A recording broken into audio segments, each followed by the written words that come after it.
Satsang-66. Seeing the self-reality. 30th September, 1935. Morning Satsang.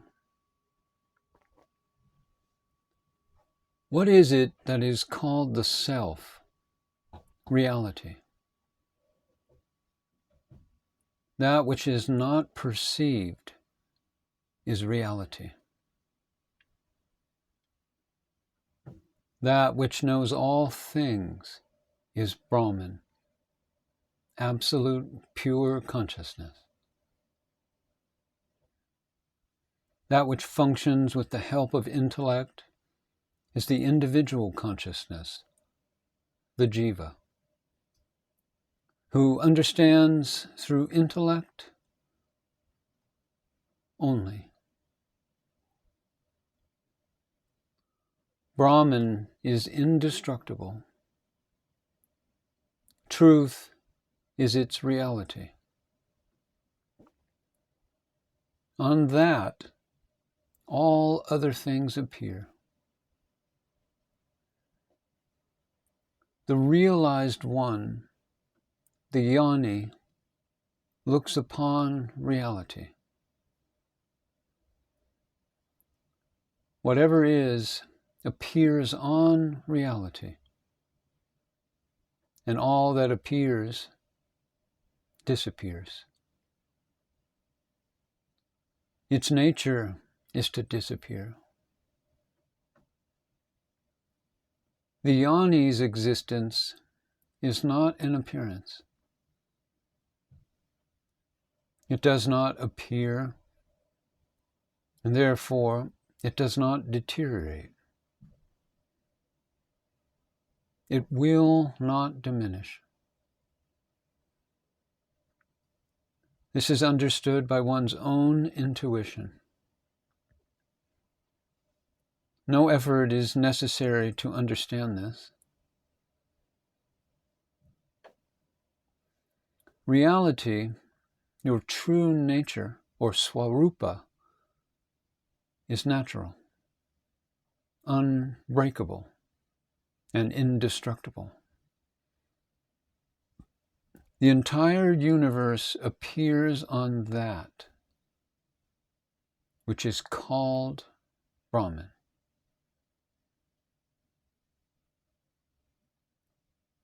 The sun is sometimes called Surya Narayan, or brilliance, the day maker, and the divine light. That light means that which enlightens all. Light means that supreme intellect which knows. Who is God? God is He who sees all. The sun is greater than the material thing that is illumined.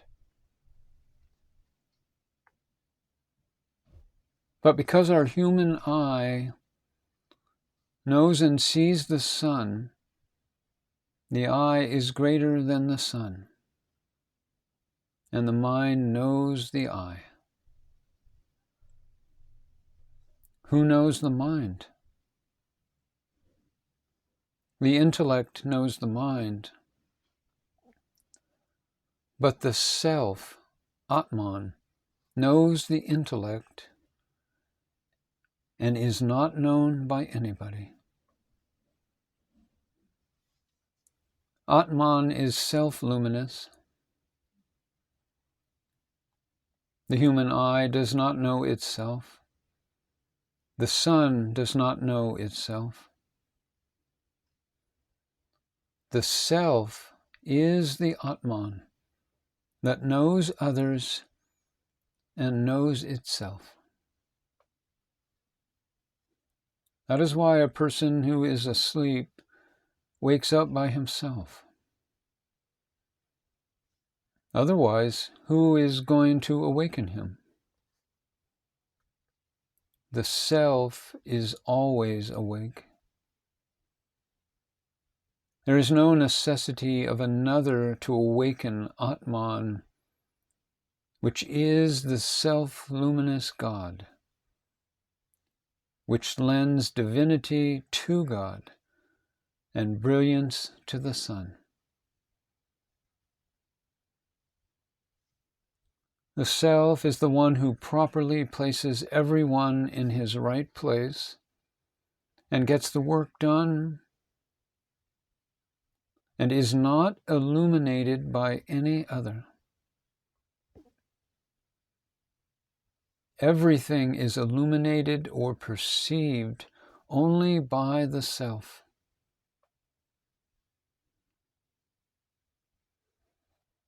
To know Atman once is enough.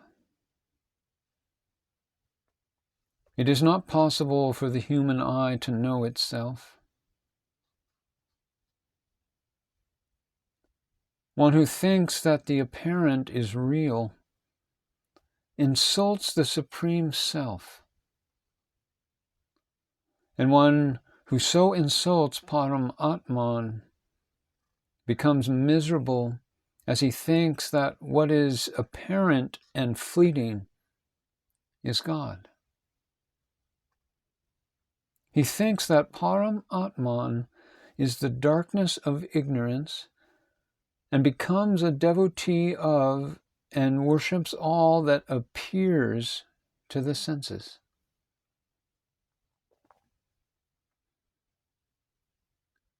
To forget the reality of Atman is the original sin. Thereafter, one functions within the field of the apparent, the known, and shows off. The mistake is forgetting reality from the beginning. In this way, the individual respects that which appears and suffers many calamities.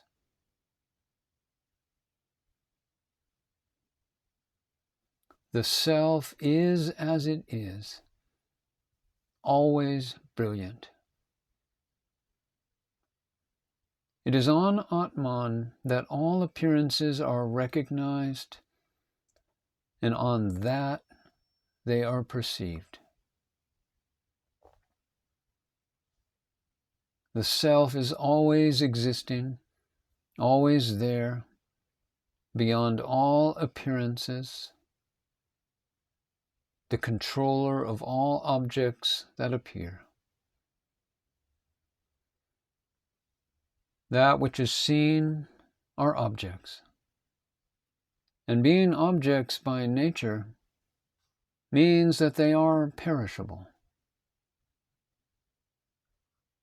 The objects of the senses are produced by the sense objects themselves.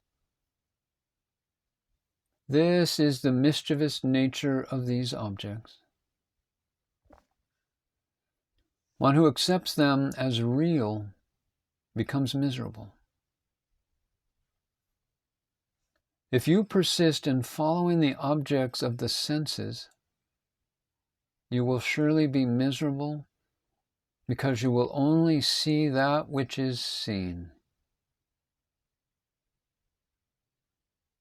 If you see with divine vision of inner direct experience, then the self is everywhere, inside and out. Nobody has been able to show up to now just what the observer is.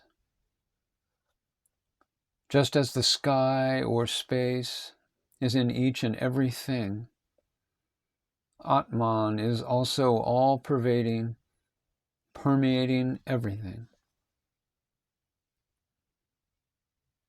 It is only the self who is in everything in this world.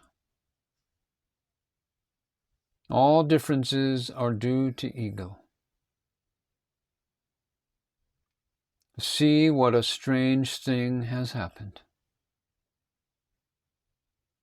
God is sacrificed before the goat. In this, it is the ego that sees the difference. The difference means separateness is seen. Where only one exists, two are seen instead. To show that there are two is the creation of difference, where one is made the owner and the other his slave. However, there was some trick in this.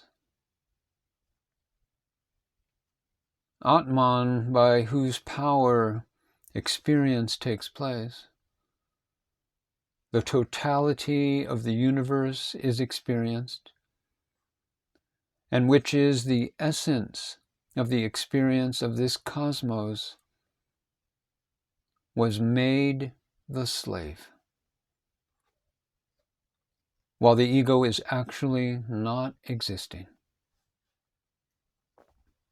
It became an imagined entity, and the true experiencer was threatened with the possibility of death. The self was made to pay the penalty, made a scapegoat. The false entity had become God, but his godhood was cut away by the advice of the Sadguru.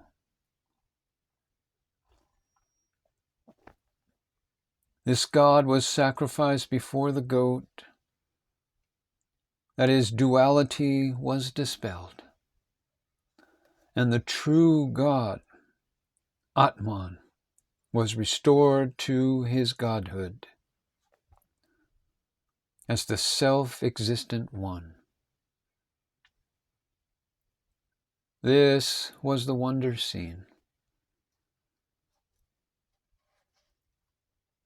The demon is the buffalo bull on whom the god of death, Yama, rides. All those who hold on to their physical body as I are the bull buffaloes, and Yama rides on them. Yama means punishment. Yama means sorrow. And Yama means death and fear. And there is definite fear and punishment for those who hold on to bodily egoism.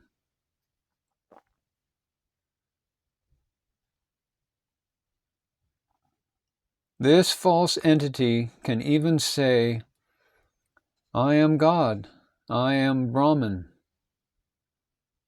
but it is the same ego.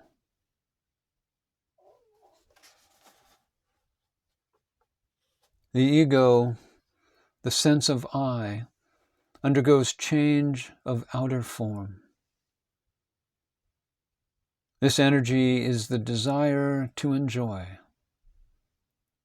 It is so skillful at this that it tries to deceive even God.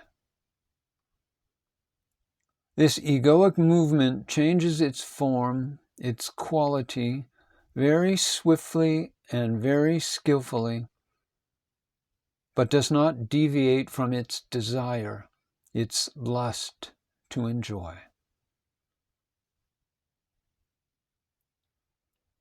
This egoic movement even deceives the so-called pious sages. It enslaves even the veriest host of gods by inspiring desires in them. This egoic movement only becomes subservient to those who remain in their true being, ever alert against any destruction.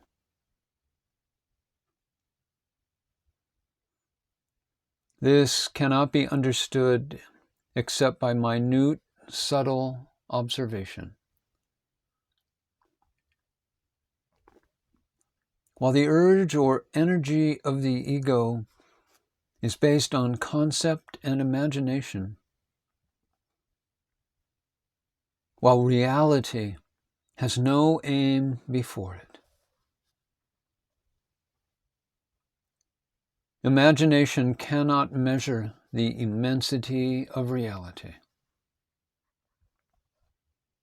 This means that the concept of I cannot know the nature of reality. It cannot know where from and where are the states it pervades. The sense of I is always incomplete, limited, and turned downward. So long as it is turned downwards, it goes on expanding. But when it turns upwards and ventures to grasp the immeasurable, it is dissolved automatically and cannot measure the end of the endless.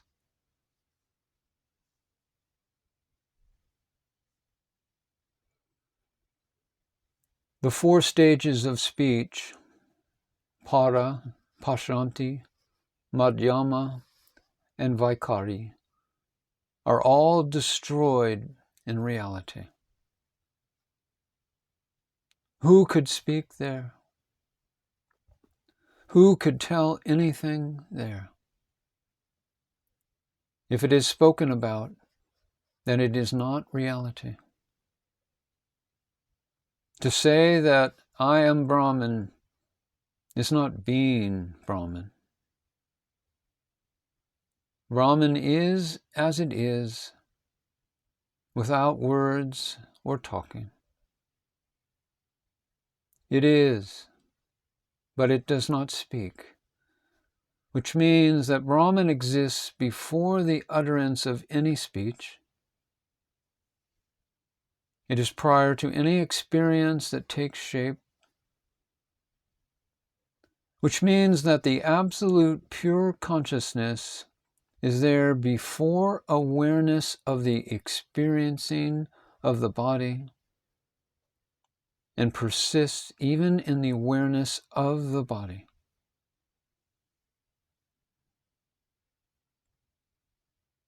This Brahman started talking and utilizing other sense organs because there was experience of the body. But even then it is the same. When the body will be no more, and only some words may remain, and afterwards, when even those words come to an end, Brahman is still there as it was. The body came and it is gone, but there is no addition or subtraction in reality. The ego sense, which experiences the limited body, is the only thing that seems to be wrong in reality. When this is understood, everything is made right. Reality is there even if I say it is not. It does not change. Even though many things may be said about reality, it is as it is, and remains always as it is. The nature of Brahman does not change. Reality, which is, does not change. It is always only that, whatever you may say about it. If you use bad words, they are all only names of Lord Shiva.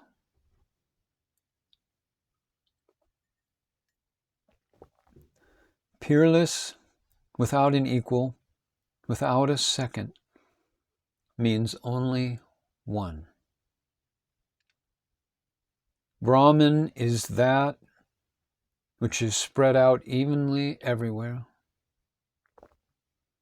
We are that, not anything other. If you kiss a dog, you kiss only Brahman. The dog is also Brahman. To remain like Shiva, as Shiva, formless being, is samadhi. And he who maintains Brahmanhood is truly wise. How can one call the toilet as Brahman? How can one call one's wife as Brahman? This question arises only through a kind of ego identity. If you see it by physical eyes, it is illusion, which means the ignorance as to the true nature of it. If you see with inner sight, it is Brahman.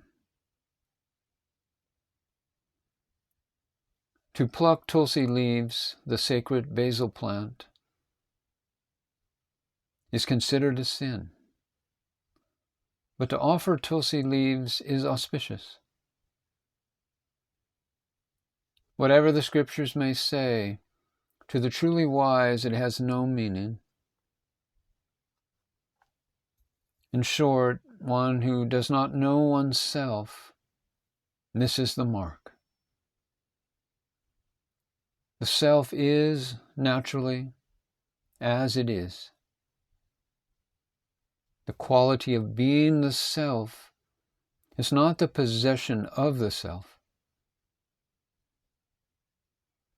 This means that the sense of me is not the self.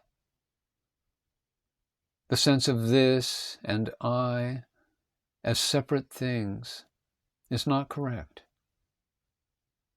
That there is one alone is correct. There is not any other, therefore we should not use I or me. Pure perception, or that which is experienced without any effort, is correct. But to say so implies an object and I who experiences it. This is to be avoided.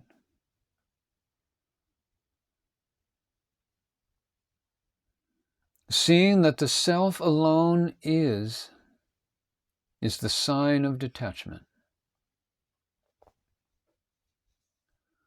Attachment means in company with something other. Unattached means no company, no other. Company means other and implies duality. Unattached means it is not with other. The self is one alone and unattached. This is the sign of awakened experience. One who knows that he has known or understood something and knowingly remains as he is the one who has understood. One who has understood is satisfied and becomes silent. One who has rightly understood is clear and has no complaint now, and is silent. There is no further talk.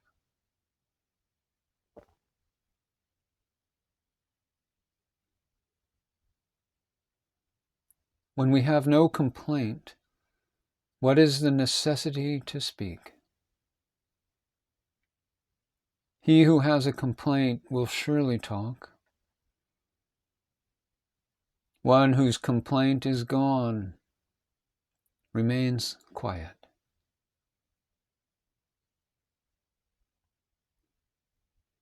absence of talk, silence indicates greatness. There is no reason left for talking. To say, I know it, is a wrong statement, as the need for words disappears. While describing Brahman, all adjectives are accompanied with non as a prefix.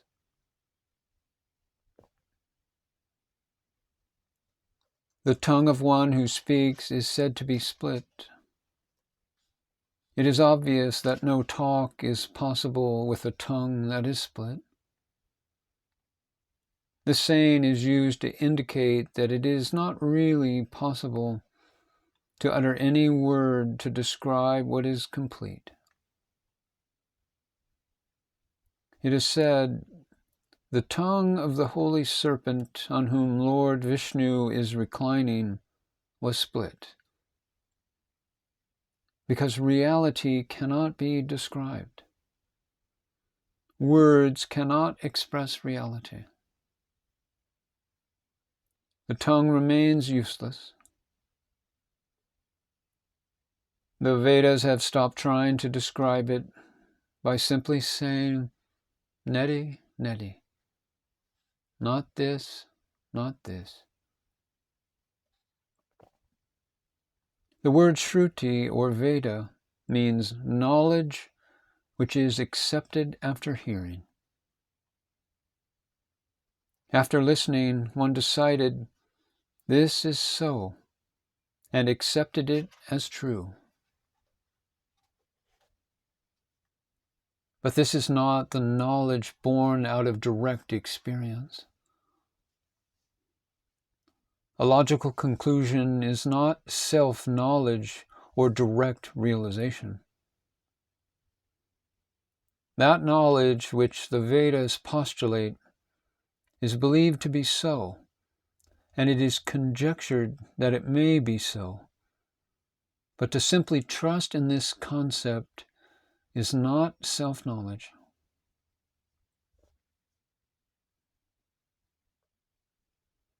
What is self-knowledge? To realize in our whole being, to actually and directly feel it within us as our self, is the knowledge of the self. Not other means that state that has no experience of other. Self-knowledge is not knowledge of anything other. The state, the nature, the enjoyment of reality is the self, Atman. That is the reality of self-knowledge.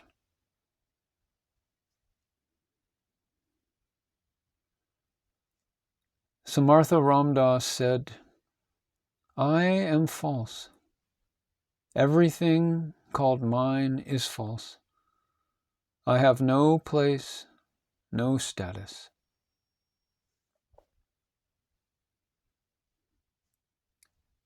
Everything is deceptive.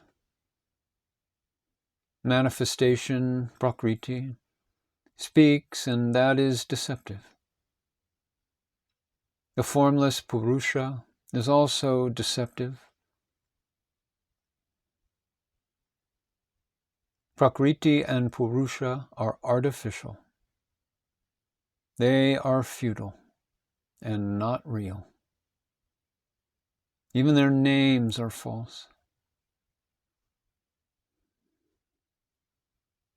When nothing remains to say, I have known, is false.